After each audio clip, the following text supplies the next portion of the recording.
Welcome to the Current Edge podcast. You better get ready because we're about to see some of the biggest tax breaks in over a decade. Seriously, if you make any amount of money in the US, this might be the most important episode you hear all year. And we're not exaggerating. Congress is set to pass a brand new tax plan, and it comes packed with some unbelievable changes. But not everyone qualifies, and as always, the devil's in the details.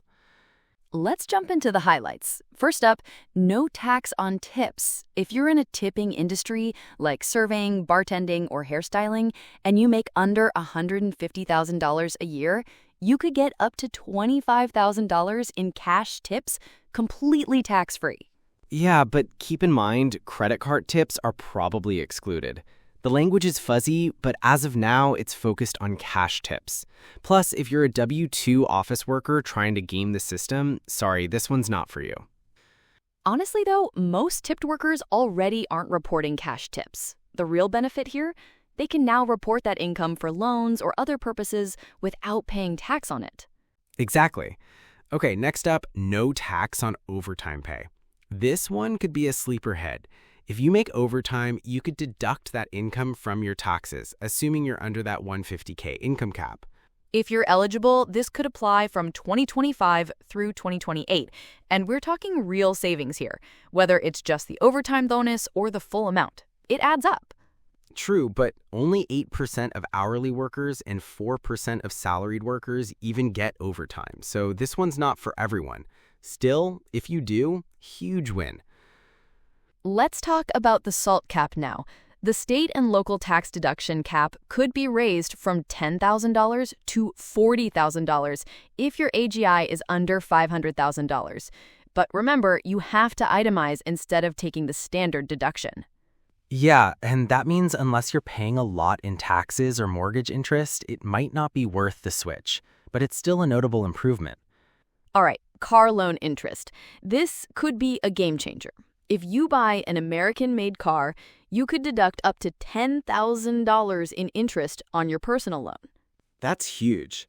But there's a phase-out starting at $100,000 for singles and $200,000 for married folks.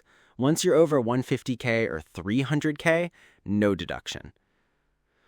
And please don't use this as an excuse to take out a giant car loan just for the tax write-off. Exactly. Speaking of cars, that $7,500 electric vehicle credit, that's getting phased out by 2026. Same for solar and clean energy credits. If you've been holding off on getting solar panels or that Tesla, now might be the time. Let's switch gears to the controversial one, the $1,000 Trump account, formerly known as the MAGA account. Every eligible child born between 2025 and 2028 gets $1,000 from the IRS invested for their future. If left untouched and invested at 9%, that could grow to over $13,000. Use it for college, a first home, or a business. But use it on something dumb and you'll get hit with penalties and taxes. Still, free money is free money.